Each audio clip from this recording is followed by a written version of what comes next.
घरों में आम और जामुन के पत्ते बांधे जाते हैं, अन्य पत्ते क्यों नहीं बांधे जाते? इसके पीछे क्या कारण है? ओम प्रकाश जी, आम का पेड़ जो है इसको रसाल कहा गया है। इसका साहित्यिक नाम है रसाल। और इसकी उत्पत्ति कहाँ से हुई है?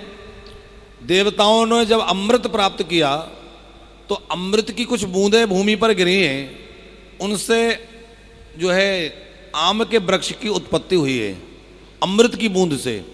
तो अमृत की बूंद से आम के वृक्ष की उत्पत्ति होने से इस रसाल के पत्तों को बड़ा विशेष महत्व है। इनको घर के द्वार पर बांधने से घर में मंगल होता है, घर में उत्सव होते हैं, घर में आने वाली बुरी शक्तियां इसको देख करके भाग जाती हैं। देखो, घर के द्वार पर आम के पत्ते बांधने से हमारे घर में अच्छी शक्तियों का प्रवेश होगा, क्योंकि वो रसाल जो है अमृत से उत्पन्न हुआ जो वृक्ष है उसके पत्ते लगे हैं, तो दैवीय शक्तियां हमारे अंदर प्रवेश करेंगी और आसुरीय शक्तियां वहां से भाग जाएंगी। अपने घर के द्वार पर समय समय पर बंधनवार अवश्य लगाने चाहिए। जामुन का भी आपने लिखा है, तो जामुन भी हमारे यहाँ वृक्षों के अलग अलग श्रेणियां कही हैं, तो उसमें जामुन को भी बहुत श्रेष्ठ वृक्ष माना है। आपने देखा होगा जब शादी विवाह होता है तो मंडप में प्रायः जामुन का पत्ता अवश्य लगाया जाता है, क्योंकि जामुन का पत्ता भी, जामुन का पेड़ भी बहुत श्रेष्ठ माना है, तो उसकी विशेष महिमा है, उसको भी घर पे लगाना चाहिए। अपने घर के द्वार पर बंधनवार लगाने की परंपरा छोड़िए मत, ये बहुत काम की बात है, क्योंकि घर में जब बंधनवार लगा होगा, घर के बाहर एक ध्वजा लगा कर रखिए, एक झंडा लगाइए, तो दैवीय शक्तियों का आगमन होगा। अरे देवता हनुमान जी जब लंका में गए तो विभीषण के घर कैसे पहुंच गए?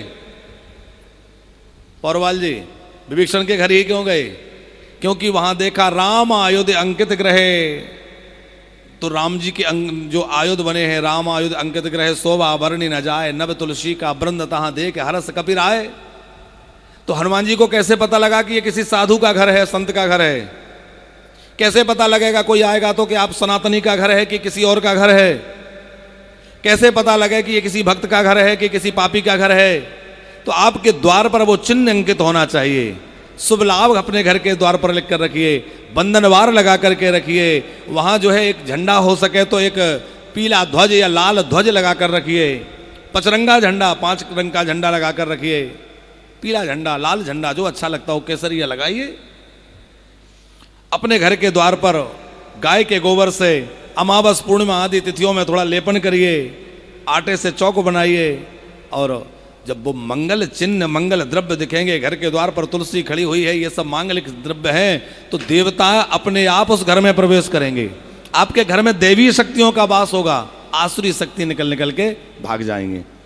तो इसलिए आम और जामुन के पत्तों को बड़ा श्रेष्ठ माना है, इसलिए लगाया जाता है।